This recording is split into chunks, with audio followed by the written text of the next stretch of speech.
साथीहरू नमस्कार।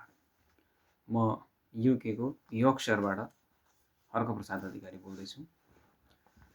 म यहाँ तपाईहरुलाई आज यो युके स्टडी भिजा सम्बन्धी केही कुराहरू राखौं भनेर सानो भिडियो बनाऊ भनेर यो जमर्को गरिरहेको छु।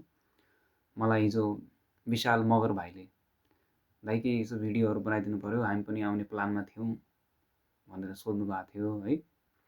अब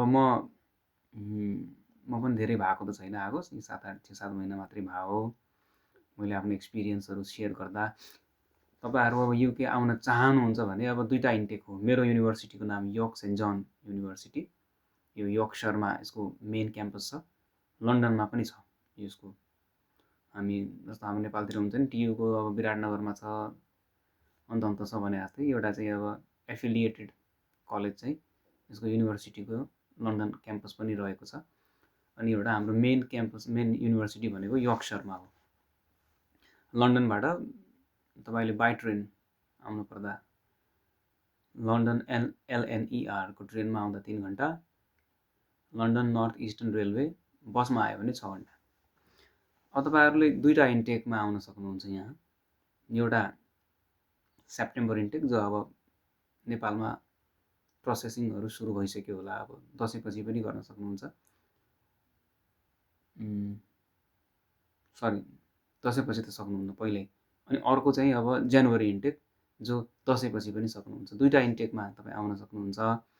ब्याचलर्स, मास्टर्स अनि मास्टर्स इन रिसर्च प्रोग्राम तीनटै प्रोग्राममा तपाई आउन सक्नुहुन्छ। अब आउने प्रोसेसहरु सम्पूर्ण प्रोसेस त यहाँ लेन्दी नै हुन्छ। मलाई स्पेशली अब विशाल मगर भाइले जो क्युरियोसिटी राख्नु भएको थियो त्यसको आन्सर चाहिँ म दिदिउँ। उहाँले मलाई चाहिँ के लेख्नु भएको थियो भने दाइ म के स्किल्सहरु सिकेर आऊँ अनि त्यसपछि डिपेन्डेन्टमा आऊँ कि नआऊँ भनेर सोध्नु भएको थियो।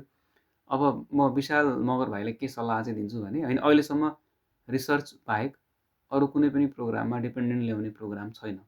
ब्याचलर्समा पनि छैन, इभन मास्टर्समा पनि छैन। अब रिसर्चमा आउने भए तपाई मास्टर्स इन रिसर्च प्रोग्राममा आउनुहुन्छ भने अहिलेसम्मको रुल अनुसार अहिलेसम्म इमिग्रेसनको स्टडी भिजाको कुनै रुल चाहिँ चेन्ज भएको छैन।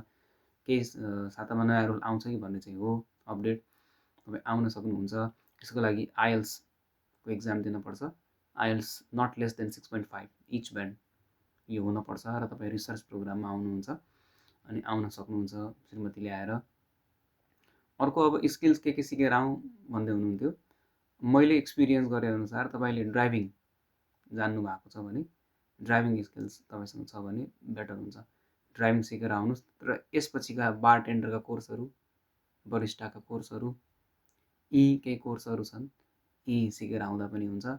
उसो त अब यहाँ हेयर कटिङ, हेयर सेलुनमा पनि खुबै भ्याकेन्सिजहरु आएको हुन्छ। अब हामी सबै बाल काट्न जान्दैनौं। सबभन्दा मेन कुरो आत्मबल दह्रो बनाएर आउन सक्नुहुन्छ। अरु पनि केही कुराहरु तपाईका केही जिज्ञासाहरु भएमा आगामी भिडियोजहरुमा पोस्ट गर्दै गरौँला। आजलाई मैले खाली यो हाम्रो विशाल मगर भाइ